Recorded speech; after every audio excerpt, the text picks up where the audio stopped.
다음은 부만 스님의 법문을 득불 삼아 선정지혜를 닦겠다는 마음으로 법회 염송을 하겠습니다. 법요집 26쪽의 염송문 중 하얀 부분은 부만 스님께서, 검은 부분은 다 함께 합송해 주시기 바랍니다.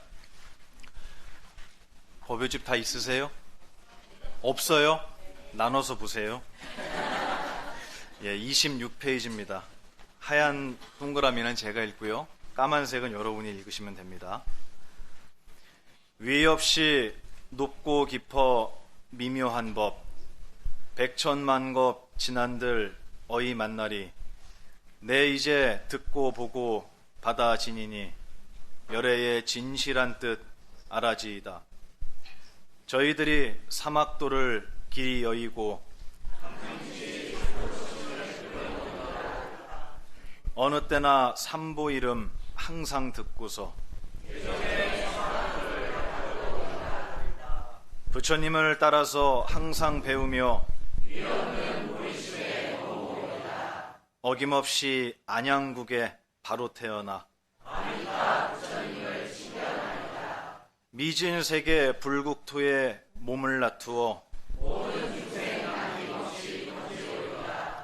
삼계의 스승이신 세존이시여 열애의 법 생명으로 살게 하소서.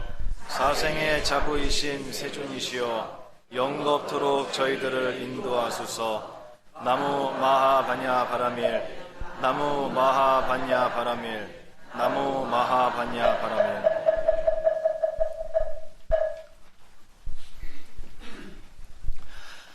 반갑습니다. 여러분, 부만입니다.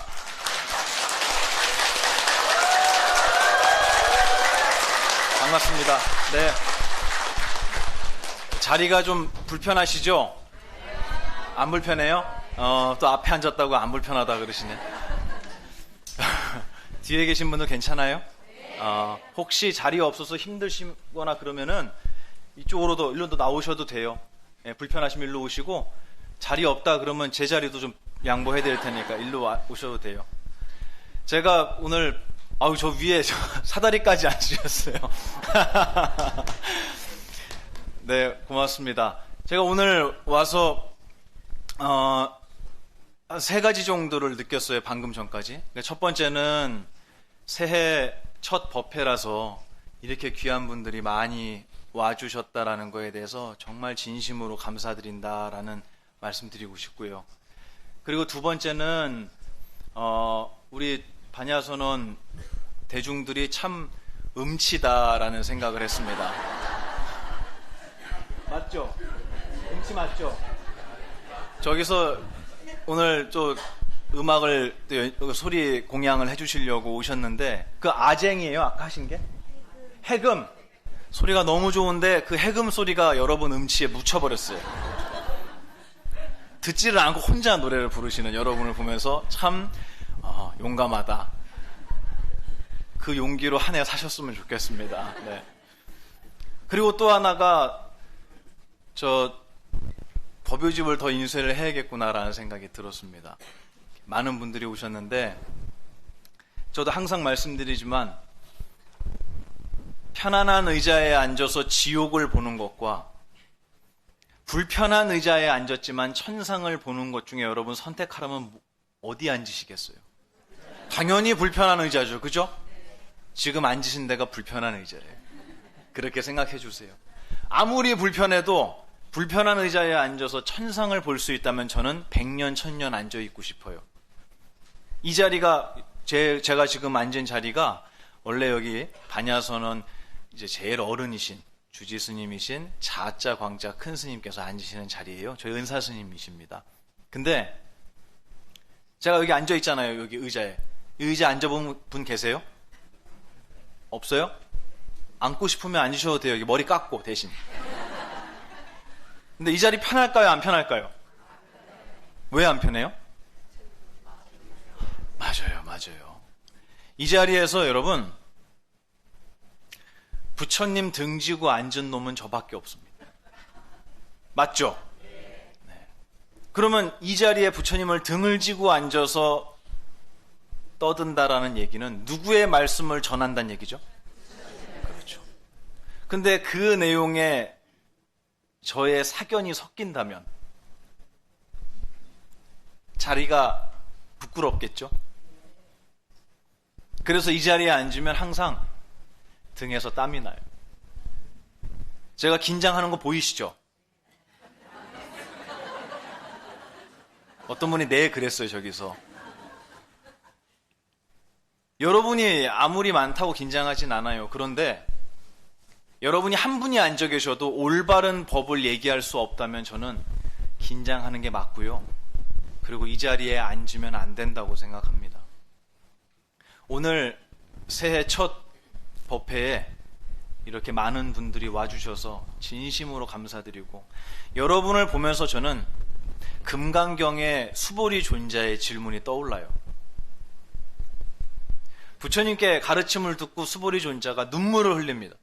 맞죠? 체루비읍이라고 나와요. 매우 매우 슬프게 눈물을 흘려요. 그 눈물은 제가 볼 때는 기쁨과 안타까움의 눈물인 것 같아요. 왜냐하면 그 질문에서 그걸 느낄 수 있습니다. 부처님, 제가 태어나서 이런 가르침 처음 들어봤습니다.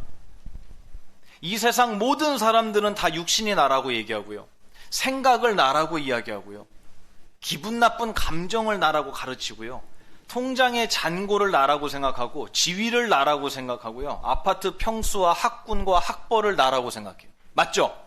맞습니다. 그런데 그런 세상 속에서 그렇지 않은 청정한 보이지 않는 정신이 나임을 알려주는 이런 가르침은 부처님의 입을 통해서밖에 들을 수가 없는 겁니다. 그 얘기를 듣고 감동을 하신 거예요, 수보리 존자가. 그래서 눈물을 흘리면서 뭐라고 여쭈냐. 부처님 정말 고맙습니다. 그런데요,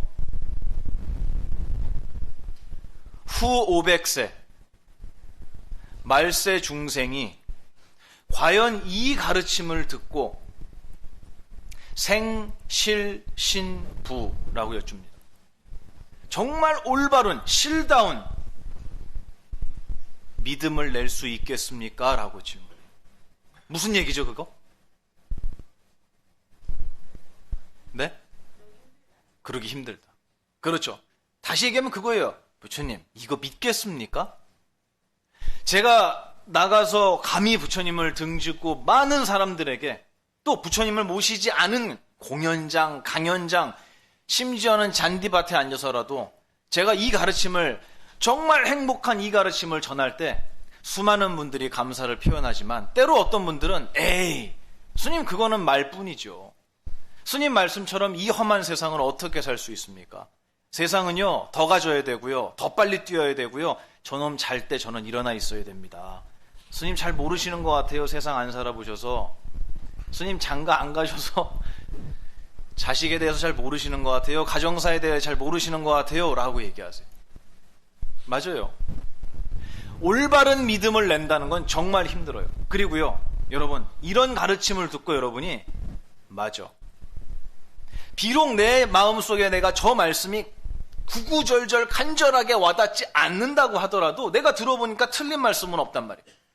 그러면 내가 비록 저대로 실천하고 살지 못할지언정 나는 앞으로 저 길을 따라서 수행해야겠다 라는 의지를 내는 사람도 많지 않습니다. 그래서 부처님은 여기를 오탁악세라고 하셨어요. 탁한 세상이라고. 여기는 공부하기 힘든 곳이라고. 그러니까 수보리 존자가 부처님께 여쭤본 거예요. 정말 부처님 이거 믿을까요?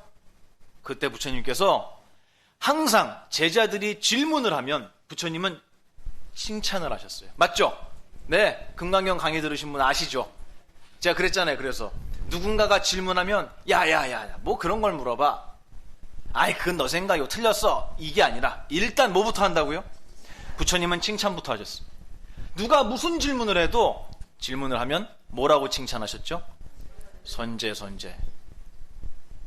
정말 너는 정말 귀한 질문이다. 너는 정말 귀한 사람이다. 잘했다. 하고 칭찬부터 하시는 거예요. 질문이 중요한 게 아니에요. 그래서 칭찬을 하고 나니까 그 뒤에 이제 수보리 존자가 귀를 기울일 거 아니에요? 이렇게 법문을 들으니까 얼마나 행복하겠어요. 그런데요, 그 질문에는 칭찬을 안 하세요. 금강경 찾아보세요. 이 가르침에 믿음을 내겠습니까? 라는 그 질문에는 선제라고 말씀 안 하세요. 그리고 뭐라고 말씀하시냐면 막작시설, 막작신념이라고 얘기하세요. 너 그런 말 하지 마라. 너 그런 생각 짓지 마라. 무슨 뜻일까요? 믿음을 내겠습니까? 그래, 안 내는 사람도 있겠지. 그래, 믿는 사람이 드물어. 제가 볼 때 부처님은 그렇게 보시지 않은 것 같아요. 그래서 이렇게 험한 오타각세, 말세 중생, 열애멸후 후 500세가 지나도 이 땅에는 전생부터 선근을 심은 눈 밝은 수행자가 반드시 있다라고 말씀하셨어요. 어디 있습니까? 다시 여쭤볼게요. 어디 있습니까? 맞습니다. 여러분 박수 한번 부탁드릴게요.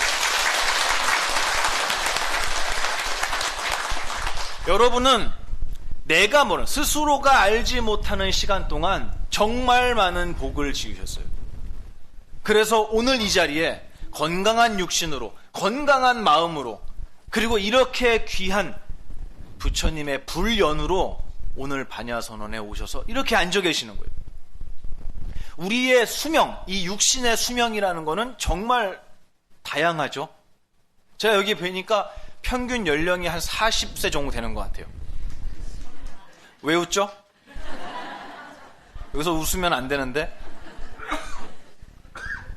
어떤 분은 연세가 많다고 얼른 가시는 게 아니에요. 그죠? 네. 그리고 젊다고 오래 남아있는 것도 아닙니다. 그러면 언제 이 땅에 태어나서 육신을 받아서 언제 이 땅을 다시 떠날지는 우리 아무도 몰라요. 그죠? 각자의 이번 삶의 인연이 있습니다. 근데 그 인연이 어떤 사람은 50년에 태어나서 2030년에 가셨어요. 80 사셨어요. 어떤 사람은 2020년에 태어나서 2025년에 가는 사람도 있을 거예요. 저처럼 98년에 태어나서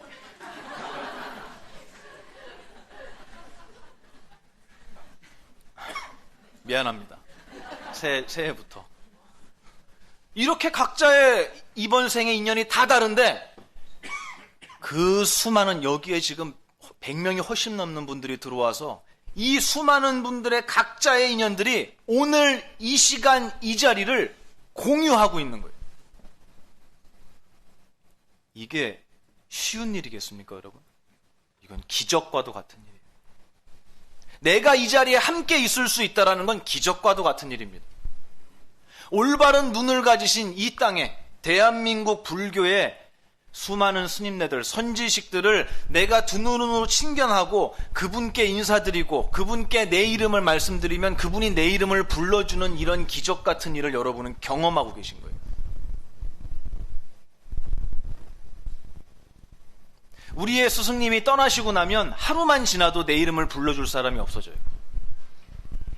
근데 여러분 이름 저한테 얘기하면 제가 불러드릴 수 있지 않겠어요? 기적과도 같은 일. 2026년 1월 4일 맞습니까? 오늘 이 자리에 여러분이 이렇게 건강한 모습으로 앉아있다는 것은 여러분 전생에, 여러분의 전생에 고개 숙여 감사할 만큼 큰 복을 지었다. 저는 그렇게 생각해요. 여러분의 전생을 위해서, 네, 박수 부탁드릴게요. 네, 정말 잘하셨어요. 정말 잘 살아왔고 이번 생에 여러분이 아무리 고생을 했어도 이 자리에 앉아서 이렇게 웃을 수 있다는 건 여러분 정말 잘 사신 거예요. 제가 장담합니다. 어떤 분이 저한테 물으시더라고요. 스님, 그 새해가 시작되는데 어떻게 하면 행복할 수 있는지 덕담을 좀 해달래요. 그래서 제가 뭐라고 얘기했냐면, 높은 산을 오르는 사람이 정상에 올라서, 정상에 오르면 뭐 하죠, 우리? 제가 이걸 물어봤어요. 어디서? 그랬더니 뭐라 그러는지 김밥 먹어요. 여러분 그러면 안 돼요. 그래서 자기가 부족하다고 생각하면 입을 다물고 있으면 돼요. 김밥을 먹든 야호를 하든 정상에 올라가서 우리는 기쁜 마음을 얻는 거예요. 맞습니까? 그렇죠. 다 올라가 보셨죠? 근데 산에 오르는 길이 편해요? 어려워요? 매우 매우 힘들죠. 매우 매우 힘듭니다.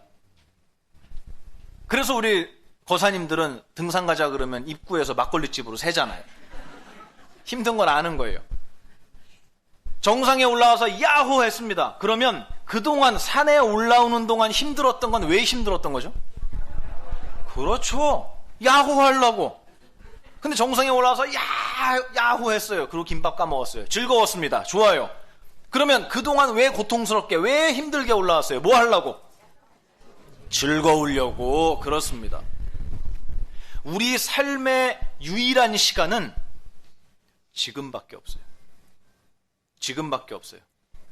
지금 이 순간만이 우리가 누릴 수 있는 유일한 진실한 시간입니다.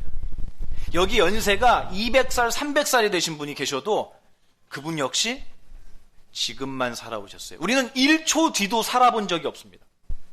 나 살아봤다 손 들어보세요. 없죠? 없어요. 1초 뒤도 살 수가 없어요. 나에게 허락된 시간은 오직 지금밖에 없습니다. 그러면 우리 언제 행복해야죠? 근데 왜 지금을 걱정으로 채우고 있을까요? 너무 억울하지 않아요? 왜 후회로 채우고 있죠? 너무 억울하지 않습니까? 반야선언에 와서 저를 마주하면서 즐거운 이 시간을, 이 기적과도 같은 시간을 함께 하고 있으면서 왜 이따가 떡국에 떡이 조금밖에 안 들어가면 어떡하지? 그 생각했죠. 다 웃는 분들 다 똑같아요. 나 그 생각 한 거예요. 저 맞대요. 저기 맞대요. 그러잖아요. 네. 만두도 들어가요, 오늘? 만두 없어요? 네. 여러분 죄송합니다. 만두가 없답니다.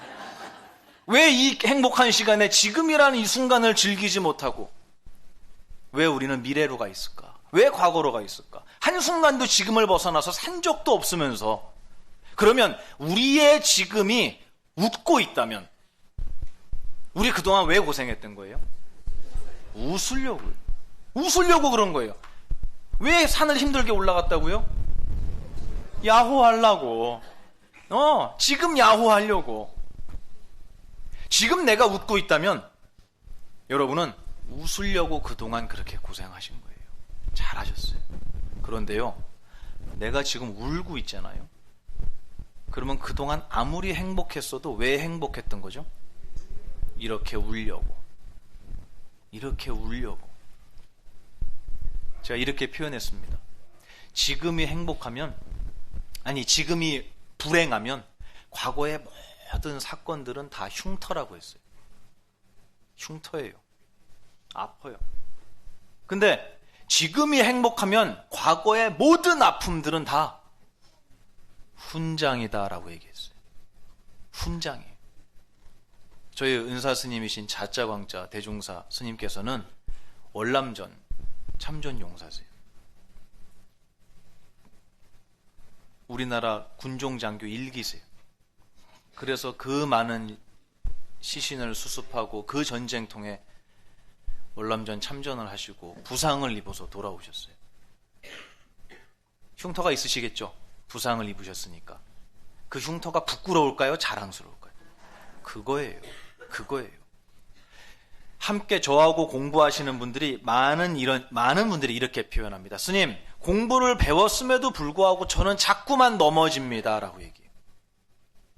공부를 배웠는데도 자꾸 옛날로 돌아가고 이 가르침에 머물지를 못하고 제가 자꾸 어리석은 행동을 반복합니다. 제가 뭐라 그랬게요? 넌 원래 그래? 여기도 목사님이 넌 원래 그래 그러셨어요. 그게 아니라 수행은 원래 그렇다는 얘기죠? 네, 제가 장난쳤어요. 맞아요. 잘하고 계세요. 그럼 앞으로 계속 그렇게 비척거려라, 계속 넘어져라, 이 얘기인가요? 아니에요. 근데 제가 왜 괜찮다고 할까요? 일어날 수 있으니까. 좋아요. 네.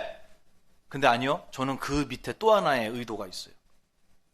비틀거리시라고. 넘어져도 괜찮다고 하는 의도가 있습니다. 왜일까요?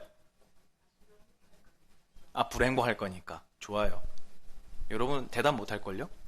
왜냐하면 여러분은 스승의 자리에 서보신 적이 없잖아요. 누군가가 비틀대고 넘어지는 모습을 보인다고 하더라도 괜찮아라고 이야기하는 것은 넌 앞으로 잘할 거야. 좋아요. 다 좋아요. 근데 그 밑바닥에 숨어있는 스승의 마음은 어떤 거냐면요.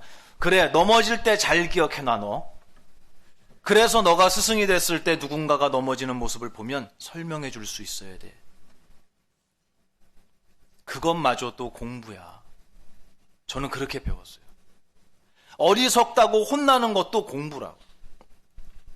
내가 비록 넘어졌다 하더라도, 어리석어서 옛날 습관을 반복했다 하더라도 그거를 싹 쓸어서 덮어야 되는 게 아니에요. 나의 과거를 숨겨야 되는 게 아니에요. 적어도 수행에 있어서만큼은 나 옛날에 이렇게 어리석어서 이렇게 바보같이 했고, 아빠 말이야, 아들 딸한테 얘기하세요. 아빠 말이야, 사회에 나가서 처음에 이게 잘 사는 건 줄 알고 이렇게 행동했다가 이렇게 바보 같은 일을 당했어. 이거는 숨길 일이 아니에요. 그러니까 너는 그렇게 하지 마. 그것마저도 가르침 아닐까라는 생각을 해요. 여러분이 공부를 함에 있어서 2026년 한 해를 살아감에 있어서 여러분 또다시 실수할 수 있습니다. 괜찮아요. 괜찮습니다. 2025년 잘 살아오셨잖아요. 그렇게 여러분이 지금 이 순간에 행복해서 웃음을 지으신다면 여러분은 지난 모든 과거를 아름다운 꿈으로 장엄하신 거예요. 근데 그게 아니라 매 순간이 불만이고 보는 눈 돌리는 데마다 사람들을 보면서 안 좋은 거를 찝어내는 사람들이 있어요. 제일 대표적인 게 보만이. 보는 사람마다 쟤는 왜 저럴까? 아유, 저거는 왜 저럴까? 제가 이 얘기를 했더니 근데 큰 스님께서 이렇게 말씀하시더라고요. 야, 보만아, 스승은 제자를 깎아내는 사람이 아니야. 너는 모양이 동그래야 되는데 튀어나왔으니까 이만큼 깎고, 이만큼 부족하니까 채워. 그게 스승이 아니야. 그러면요, 스승은 그 사람에게 딱 맞는 구멍을 찾아주는 거야. 그럼 그 사람 노력할 필요 있어요, 없어요? 노력 안 해도 행복하잖아요. 노력 안 해도 행복해요. 여러분은 이게 잘못됐고, 여러분은 이게 못났고, 여러분은 전생의 업보가 아주 더러워서 매일매일 참회해야 되고 기도해야 되고 여러분은 죄인입니다라고 얘기하는 건 불교가 아니에요. 그건 아닙니다. 불교는 원죄를 얘기 안 해요. 여러분 아무 죄가 없어요. 단지 몰랐을 뿐이에요. 뭘 몰랐냐면 내가 무엇인지를 몰라서 내가 아닌 것들을 나로 삼았던 거예요. 제가 그렇게 살았습니다. 내가 아닌 것들을 나로 삼았어요.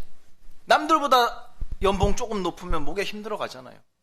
승진해갖고 지위가 조금 높으면 갑자기 고개가 빳빳해지면서 명함 앞에다 고위공무원이라고 쓰고 싶잖아요. 안 써도 알아요. 그리고 곧 없어질 거라는 것도 알아요. 저는 압니다. 그래서 내가 아닌 것들, 생겨났다가 사라지는 것들을 자기로 삼는 사람들은 사라질 것이, 사라짐이 곧 눈앞에 다가옴을 느끼면 굉장히 불안해집니다. 여러분은 그렇게 살지 마세요. 여러분은 이미 보이지 않는 정신이에요. 여러분은 이미 청정한 보이지 않는 정신입니다. 자, 여기서 오늘 새해니까 증명을 해드리고 갈게요. 여러분, 아까 뭐라 그랬죠? 악기? 해금 한 번만 소리 내보실래요? 괜찮아요? 아, 네, 부탁드릴게요. 그냥 길게 하지 마시고 또 한 곡 다 연주.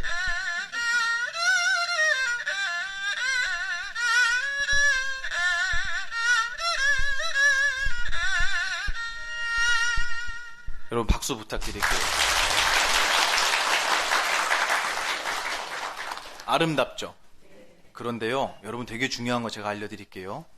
지금 저 소리를 들으면서 저 소리를 듣는 내 귀에는 소리가 없다라는 거 생각하신 분 계세요? 있어요? 역시 수행자들은 다르고. 저는 저 소리에 홀려서 저거밖에 못 들었어요.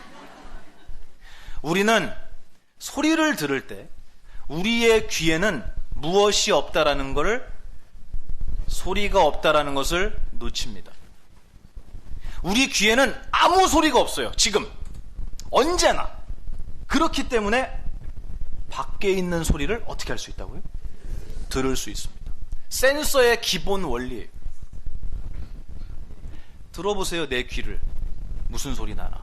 귀 바깥에 있는 소리들은 가득해요. 그거 말고 저 소리를 듣고 있는 내 귀에는 무슨 소리가 들리냐 이거예요. 아무 소리 없어요. 밖에 소리가 안 들리는데 소리 나잖아요? 여러분 병원 가셔야 돼요. 이명이에요. 그건 병입니다.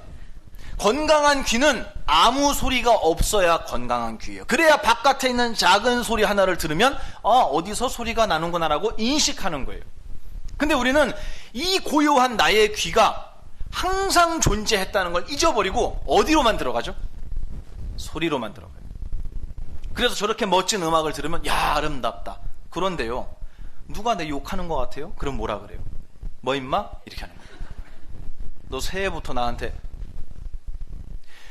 자기의 본래 청정한 자리를 지키지 못하고 뛰어나갑니다. 어디로? 색깔로, 소리로, 냄새로, 맛으로, 감촉으로, 그리고 의미로. 이 6가지로 뛰어나가요. 이거를 아함경에서는 뭐라고 얘기하냐면 말뚝 하나에다가 6마리의 짐승을 묶어놓은 거예요. 그래서 이리를 묶어놨더니 걔는 어디로 가고 싶어 할까요? 숲으로 뛰려가죠. 자라 묶어놨더니 자라는 어디로 갈까요? 물로 들어가려고 그래요. 새 묶어놨더니 어디로 가요? 하늘로 가려고 그래요. 이게 바로 우리의 모습을 얘기하는 거예요. 불경의 모든 얘기는 누구의 얘기다? 내 얘기다. 하나의 말뚝에 짐승들을 묶어놨는데 각자가 가고 싶어하는 곳으로 달려나가려고 안간힘을 쓰는 거예요. 그런데 어디에 묶여있죠? 말뚝에 묶여 있습니다. 지금 우리가 그렇게 살고 있는 거예요. 눈앞에 색깔이 보이면 저 뭐야? 달려나갔어요? 안 나갔어요? 그렇죠. 요거를 중생이라고 합니다. 무슨 소리가 나면 야, 저건 무슨 소리야? 소리로 들어갔어요. 이것을 중생이라고 이야기합니다. 냄새가 나면 저 냄새를 맡으려면 내 코에는 아무 냄새가 없지. 와, 나는 정말 청정한 존재구나. 가 아니라 야, 밥 탄다. 이게 중생의 견해예요. 밥 탄다고 가만히 두란 얘기가 아니고요. 불 꺼야죠. 근데 문제는 그 순간에 그걸 느끼냐 이거예요. 알고 있느냐 이거예요. 아니요. 이쪽은 사라졌어요. 청정한 거는 없어졌어요. 그리고 무엇만 남았냐? 냄새만 남고요. 소리만 남고 색깔만 남았어요. 우리에게. 이것을 끝으로 달려나간 중생, 있음에 치우친 중생, 금강경의 파유중생이라고 합니다. 치우칠 파자예요. 있을 유자입니다. 있음에 치우친 중생, 파유중생. 우리 그렇게 살아왔어요. 제가 2026년 선물 드린다 그랬죠. 여러분, 소리를 들을 때는 소리로 들어가지 마시고, 그래, 저 소리를 들으려면 내 귀에는 무엇이 없다고요? 소리가 없다. 이 색깔이 예쁘냐 못나냐가 중요한 게 아니라 저 색깔을 보기 위해서는 나의 눈에는 무엇이 없다? 그렇죠. 여러분, 정말 멋진 수행자예요. 내 눈에는 색깔이 없구나. 모든 색깔을 보는 내 눈에는 색깔이 없고, 모든 소리를 다 듣고 있는 내 귀에는 무엇이 없어요? 소리가 없고, 모든 냄새를 다 맡아요. 보만 스님, 멀리서만 뵀는데 이렇게 가까이서 뵈니까 향기가 날 줄 알았는데 쩐내가 납니다. 향기와 쩐내에 들어가지 말고 냄새를 맡는 내 코에는 무엇이 없다? 그렇지. 나에게는 색깔이 없습니다. 그래서 모든 색깔을 보고 있어요. 지금 수행하면 그렇게 되는 게 아니고요. 지금 그렇다고요. 우리가. 나에게는 소리가 없습니다. 그래서 모든 소리를 들어요. 나에겐 냄새도 안 나고요. 나는 맛도 느껴지지 않고요. 나는 만질 수도 없습니다. 어떠한 이름도 붙일 수 없어요. 이 6가지가 아무것도 없는 것이 바로 누구라고요? 여러분이에요. 그거를 부처님께서는 부처라고, 불성이라고 이름을 붙여주셨어요. 여러분한테 불성이 있습니까? 없습니까? 그럼요. 언제나 있었죠? 근데 몰랐을 뿐입니다. 몰라서 나를 몸으로 삼고, 나를 돈으로 삼고, 나를 외모로 삼고. 새해 요즘 보니까 그 세일 많이 하더라고요. 팔자주름 이런 거. 가실 거예요? 안 가실 거예요? 안 가요? 가셔도 돼요. 가셔도 되는데 중요한 건 뭐냐면, 이거는 내가 아니라는 걸 알아야 돼요. 자동차는 내가 아니잖아요. 그죠? 그렇다고 자동차 관리 안 하세요? 중요한 겁니다. 맞죠? 육신은 내가 아니라고 알려주는 이유는 육신을 버려라, 육신을 함부로 해라가 아닙니다. 잘 가꾸라고. 그래야 우리가 수행할 수 있으니까. 부처님 가르침은 극단에 치우친 가르침이 아니에요. 육신의 허망함을 알려주면 사람들은 육신은 내가 아니고 마음이 나구나. 육신은 허망한 것이고 마음은 진실한 거구나. 육신은 아무렇게나 해도 되고 마음은 정말 귀한 거니까 잘 간직해야 되는구나 라고 극단에 치우쳐요. 그때 부처님은 다시 말씀하십니다. 육신이 없으면 너는 수행할 수 없다. 그래서 고행하지 말라고 하신 거예요. 몸 괴롭히지 말라고. 그리고 이런 일이 있었어요. 어떤 분이, 스님이 부처님의 가르침을 듣고 열심히 공부하던 과정에 병을 얻은 거예요. 그래서 병을 알아서 누워있으니까 도반 스님이 걱정이 돼서 가서 문병을 합니다. 스님 괜찮아요? 괜찮으세요? 죽겠습니다. 너무 힘들어요. 왜 의사를 만나서 치료를 안 받으세요? 그래서 의사를 불러와요. 근데 의사가 진찰을 하더니 이렇게 얘기합니다. 저 고기 좀 드셔야 되겠습니다. 그렇게 얘기한 거예요. 그래서 스님, 저기 탁발하러 가서 우리 고기 좀 얻어 먹읍시다. 이렇게 얘기한 거예요. 그랬더니 그 스님이 뭐라고 했냐면 저는 안 가겠습니다. 고기 먹지 말란 얘기가 아니고요. 고기가 아니라 풀이 아니라 뭐래도 내 육신을 위해서는 나는 그 무엇도 하지 않겠습니다. 왜냐면 이건 내가 아니니까. 나는 내 육신을 돌보기 위해서 내 육신의 병과 죽음을 두려워하면서 떠나고 싶지 않습니다. 전 이대로 가겠습니다. 하고 고집을 부려요. 그래서 이거를 도반 스님이 부처님께 말씀드립니다. 부처님 이렇게 고집 부립니다. 라고 했더니 부처님이 이렇게 말씀하세요. 그 비구야말로 먹을 자격이 있다. 먹으란 얘기예요? 먹지 말란 얘기예요? 자격을 갖춘 자는 무엇이든 해도 돼요. 그런데 자격을 갖추지 못한 자는 무엇을 해도 다 악업입니다. 아무리 착한 일을 하려고 해도 내 뜻대로 안 풀리는 거예요. 우리의 정신에는 아주 귀중한 법칙 2가지가 있어요. 저 오늘 몇 분까지 해야죠? 원하시는 대로요?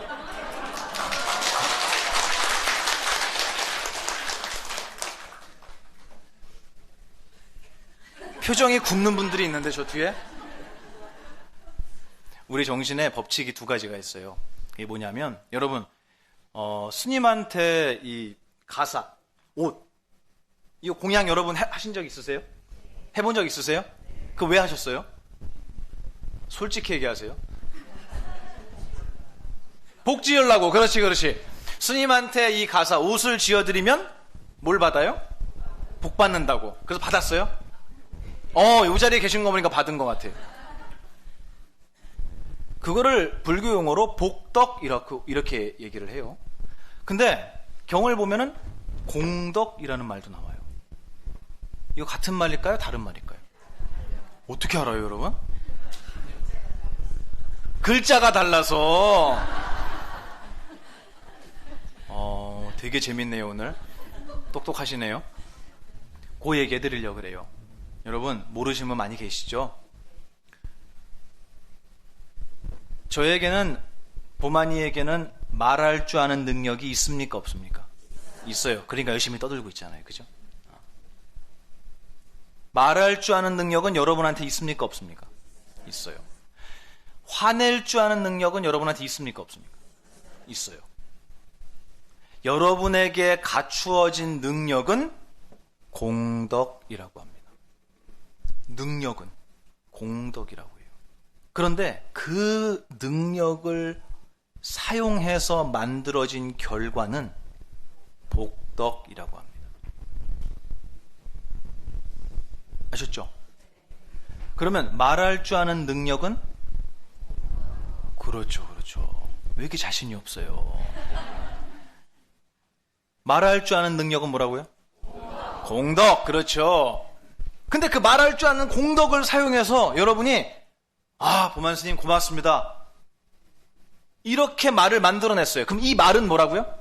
복덕. 그렇죠. 잘 이해하셨어요. 그런데 이 아름다운 말할 줄 아는 능력, 공덕을 가지고 우리는 과연 복덕을 지었냐 이거예요. 이 말할 줄 아는 능력으로 칭찬만 했느냐 이거예요. 보통 뭘 했죠? 뒷담화 이런 거 했잖아요. 맞죠? 말할 줄 아는 위대한 정신의 능력을 사용해서 뭘 여러분이 창조해내셨냐면 남 욕하는 걸 창조해낸 건 아닌가 생각해 보셔야 돼요. 이 위대한 기계를 줬더니 남하고 싸우는 데 써먹고 있는 거예요. 그러면 이 공덕은 여러분에게 똑같이 갖추어져 있어요? 안 갖추어져 있어요? 갖추어져 있어요. 그죠? 슬퍼할 줄 알고 기뻐할 줄 알고 화낼 줄도 알고 웃을 줄도 알고 말할 줄 아는 능력은 여러분에 다 있어요. 다시 얘기해서 생각할 줄 아는 능력은 다 있다는 얘기예요. 그거를 무슨 덕? 공덕. 저기 우리 반야선언에 강아지가 있어요. 여러분 보셨습니까? 강아지인데 얘가 강아지 구실을 잘 안 해요. 이렇게 엎드려서 맨날 웃고 있어요. 불러도 그냥 웃고 있어요. 사람이 와도 그냥 웃고 있어요. 짖지도 않아요. 착하죠. 그 강아지에게도 공덕이 있을까요? 없을까요? 있어요. 생각할 줄 아는 능력이 있습니다. 그런데 그 생각이라는 위대한 우리 정신의 도구, 능력, 공덕을 과연 남 미워하는 데 쓰고 있다면 이게 복덕이라고 할 수 있겠느냐? 이건 복덕이라고 안 해요. 그거는 죄업이라고 합니다. 그것도 역시 누구의 작품이에요? 공덕의 작품이지. 맞죠? 그러면 공덕은 여러분한테 다 갖추어져 있죠? 저한테도 있죠? 맞아요. 우리 장병들한테도 있어요. 맞습니까? 욕 잘해요? 솔직히 얘기해요. 다 갖고 있단 말이에요. 그러면 공덕은 평등해요? 안 평등해요? 그렇습니다. 공덕은 평등해요. 그런데 그 공덕을 가지고 만들어낸 결과는 평등해요? 차별이 있어요? 바로 그 얘기예요. 바로 그 얘기예요. 그래서 여러분은 평등한 존재입니까? 차별된 존재입니까? 존재야. 그렇기 때문에 우리의 본래 모습을 본다면 모두가 평등합니다. 그래서 여긴 다른 사람이 하나도 없어요. 평등한 세계예요. 완전한 세계예요. 무분별의 세계입니다. 경에 보면 나오잖아요. 그 세계를 설명하시는 거예요. 부처님께서. 너는 이렇게 청정하고, 아까 제가 얘기했잖아요. 소리를 들으려면 귀에는 소리가 없어. 그러면 너만 그래? 나도 그래. 강아지는 안 그래? 강아지도 그래. 새는 안 그래? 새도 그래. 그러면 그 보이지 않는 정신의 능력으로만 본다면 온 세상이 한 가지 맛이다. 일미다. 그런데 그 능력을, 평등한 능력을 어떻게 써먹냐를 보면은 똑같은 놈이 하나도 없더라는 거예요. 이것은 차별의 세계다. 근데 우리는 그 차별의 세계를 자기로 삼은 거예요. 이 평등의 세계를 들어본 적이 없어요. 한 번도. 누구에게도. 그래서 나는 거울에 비춰진 거를 자기로 삼았어요. 아유, 내가 엄마를 닮았어야 되는데 아빠를 닮아갖고 내 팔자가 꼬였다. 육신을 나로 삼은 거예요. 내가 이 학교를 갔어야 했는데 저 학교를 갔어. 학교를 나로 삼은 거예요. 이 회사가 아니라 저 회사를 갔어야 돼. 과연 우리는 내가 아닌 얼마나 많은 것들을 나로 삼고 있는지 한번 돌아보자고요. 근데 그렇게 내가 아닌 거를 나로 삼고 있는 그 정신은 누구나 어떻다고요? 평등하다고. 평등합니다. 이 눈으로 세상을 보면 이 세상에는 죽는 존재도 하나도 없고요. 불쌍한 존재도 하나도 없어요. 완벽히 평등한 세계입니다. 근데 그럼에도 불구하고 자기가 그렇다는 걸 모르는 사람들은 내가 될 수 없는 걸 자기로 삼아서 남들 앞에서 초라해지고 남들 앞에서 비겁해지는 거예요. 그러면 이것을 알고 있는 스승이 그 모습을 본다면 어떤 마음이 들까요? 불쌍하죠. 안타깝죠. 대비의 마음이라고 합니다. 2026년 한 해 동안 여러분 부디 나의 공덕을 죄업 말고 수준 낮게 쓰지 말고 모냥 빠지게 쓰지 말고 말할 줄 아는 능력이 있다면 가장 아름다운 말을 쓰세요.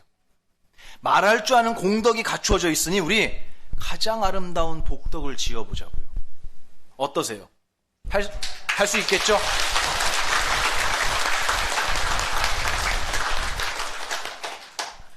여러분이 어떤 생각을 만들려고 해도 의지만 내면, 의지만 일으키면 불보살이 여러분의 생각을 일으키도록 도와줍니다. 저는 언젠간 내가 다리 걸어서 잡아트려야지 라는 생각도 생각하려고 의도만 내면 불보살이 다 도와줘서 그 생각이 탄생하도록 만들어줍니다. 아무도 말리는 사람이 없어요. 길이 없어요. 문이 없어요. 대도무문이잖아요. 그래서 여러분은 생각을 정말 천방지축 날뛰게 두면서 살아온 거예요. 저도 그랬습니다. 근데 어느 날 알게 됐어요. 이 생각의 내용이 문제가 아니라 이 생각할 줄 아는 능력은 우리에게 무궁무진하게, 보이지 않게, 청정하게, 사라지지 않게, 영원히 달아 없어지지 않는 보배로 우리에게 갖추어져 있구나. 영원히 사라지지 않는 보배로 갖추어져 있다는 얘기가 여러분 한문으로 바꾸면 뭔지 아세요? 보만이요? 고마워요. 네. 그거를 무진장이라고 합니다. 무, 없을 무, 진, 다할 진. 다함이 없는 숨겨져 있는 보물들이에요. 그거 우리 다 갖고 있어요. 근데 그거를 엉망진창으로 쓴 거예요. 그래서 제가 2026년에는 정말 귀한, 사라지지 않는 위대한 공덕을 여러분 다 갖추고 있으니까 우리 그걸로 멋진 복덕을 만들어 보자라고 얘기한 거예요.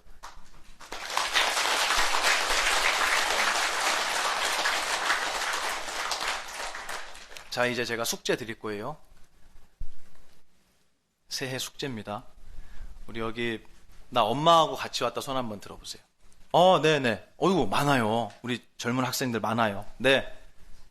네, 손 내려주세요. 네.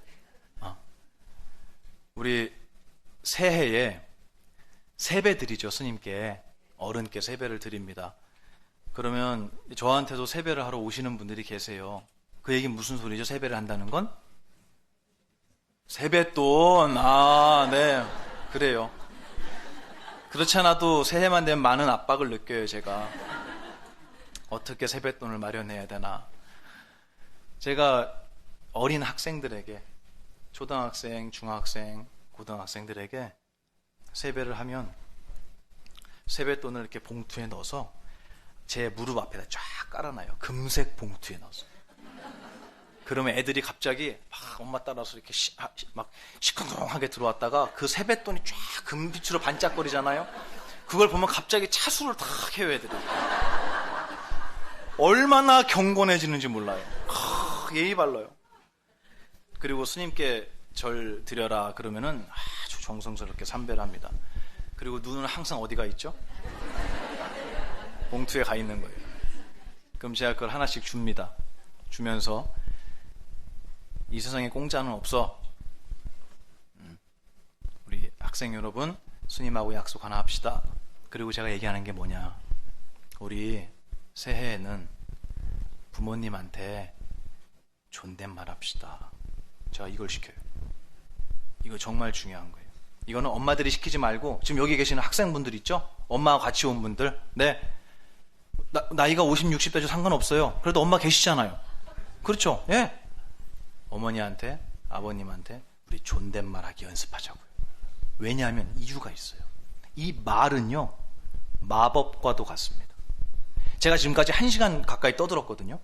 제가 떠든 거 여기 한 조각이라도 남아있나요? 없죠. 다 없어졌어요. 그죠?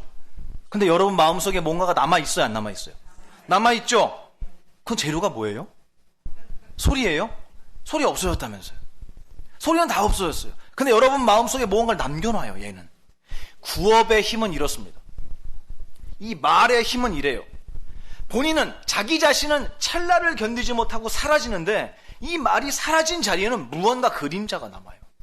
이게 말의 힘이에요. 무시무시한 겁니다. 그래서 경에서는 내 입안에 도끼가 들었다 라고 얘기해요. 내 발등 찍는 도끼가. 그런데 이 말할 줄 아는 능력을 내가 왜 하필이면 존댓말을 하라고 이야기하느냐. 여러분, 컵이, 여기 컵 있잖아요. 그죠? 이 컵을 지금 하나만 갖다 놨는데 컵이 2개라고 치자고요. 이쪽 컵하고 이쪽 컵이 있어요. 얘네를 깨트리게 만들려면 어떻게 놔야 될까요? 네? 붙여놔야지. 맞아요. 바짝 갖다 대놓으세요. 누구라도 쳤다 그러면 깨는 거예요. 근데 컵을 이렇게 떨어뜨려 놓으면요, 깨져요, 안 깨져요? 부딪혀서 안 깨져요. 부딪힐 일이 없거든. 이게 뭔지 아세요? 붙어있는 게 가죽입니다. 이 세상에서 가장 가까운 인연이기 때문에 가장 잘 깨집니다. 가족이 가장 함부로 말하고요. 함부로 판단하고요. 함부로 지시합니다. 자식이 부모에게 함부로 하고요. 부모가 자식에게 함부로 하고요. 부부가 함부로 해요. 그래서 남편 제일 무시하는 게, 온 세상에서 남편을 제일 무시하는 게 누구예요? 아, 그래요? 무시해요? 거사님 안 왔죠, 오늘? 오고 싶다 그러는데 집에 있으라 그런 거 아니에요? 그렇지. 무시해야지, 그렇게. 남편을 제일 무시하는 게 아내예요. 그리고 아내를 제일 무시하는 건 남편이에요. 그래서 자식한테 이렇게 얘기해요. 니네 엄마가 뭘 알아? 벌어다 주는 돈 까먹으면서 너네 엄마처럼 팔자 편한 여자가 어딨냐? 똑같죠?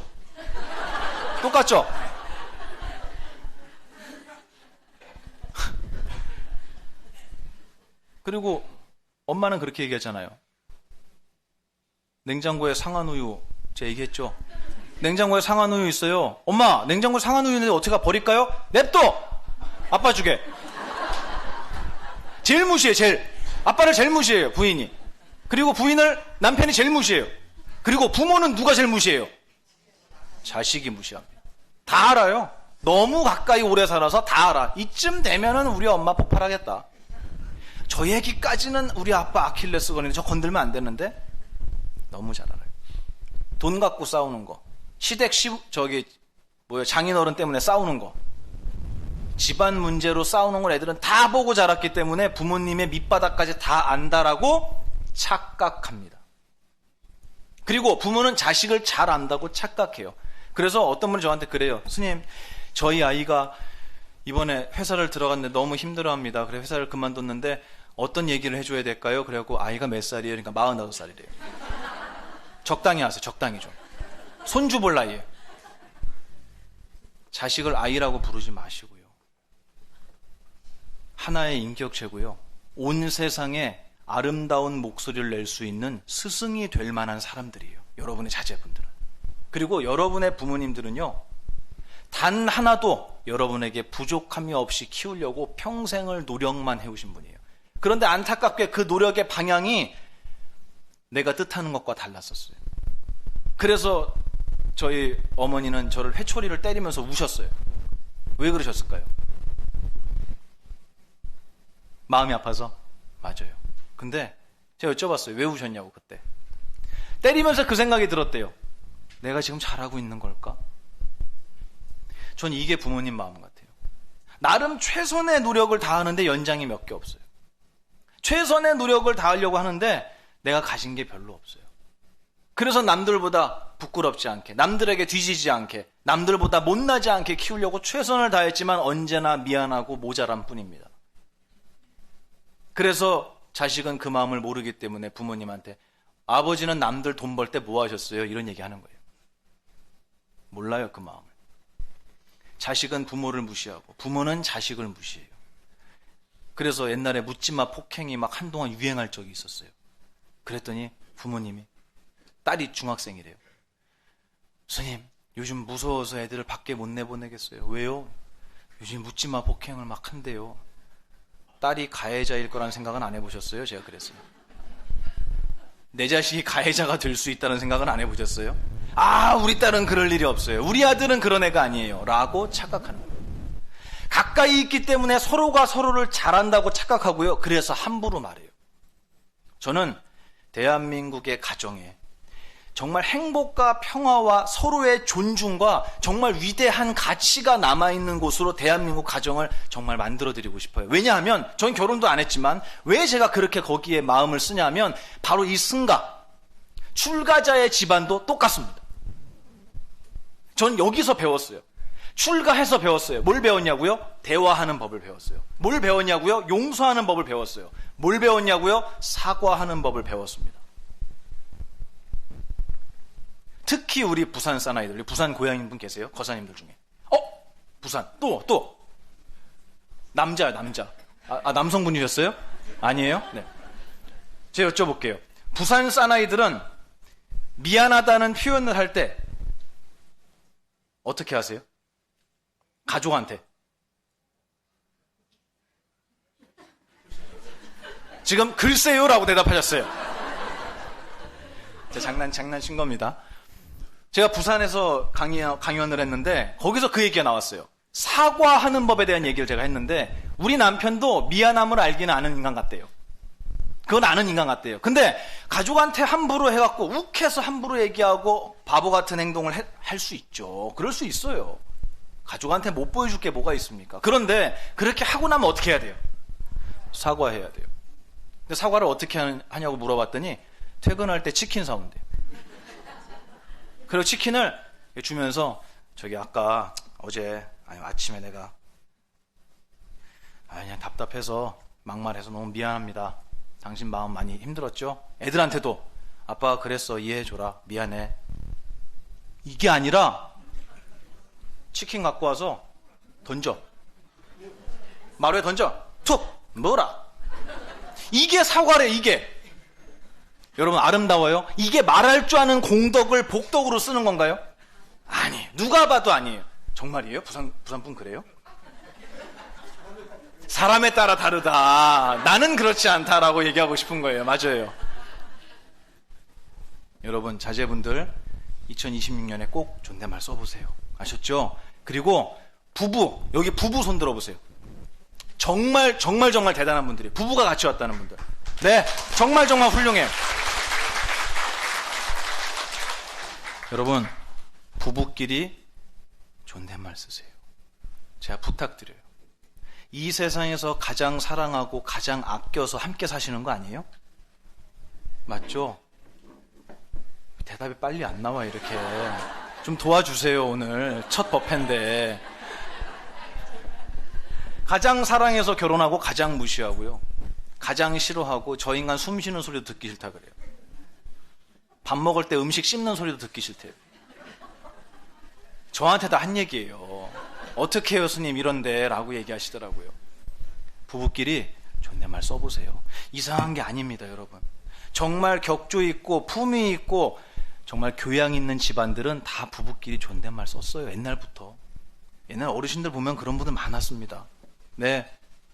그래서 항상 존댓말 쓰고 안 되면 애들 앞에서라도 존댓말. 그것도 안 되면 전화할 때만 우리 존댓말 씁시다.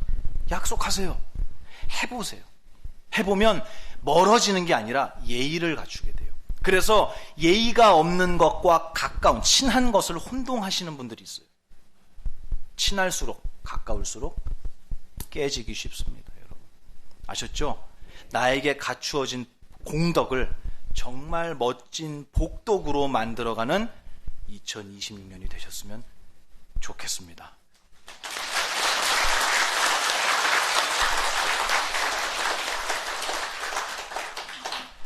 네, 오늘 뭐 하고 싶은 대로 하라고 하시지만 제가 밑에 공양실에서 여러분 오늘 떡국 주신다고 하시더라고요. 만두 없는 떡국. 네네. 근데 공양 준비를 하시는 분들은 너무너무 오래 기다려요, 여러분을. 그리고 저 뒤에 또 오늘 음성 공양 하신다고 저렇게 앉아서 대기하고 계시잖아요. 그죠? 제가 자꾸 하면은 이제 다음 생에 악연으로 만나는 거예요, 저하고. 그래서 오늘 여기서 마쳐야 될 것 같습니다. 오늘 제가 정말 좋아하는 우리 수타니파타의 문구, 경구 같이 크게 외우면서 오늘 마무리할게요. 첫 번째, 여러분 외우세요?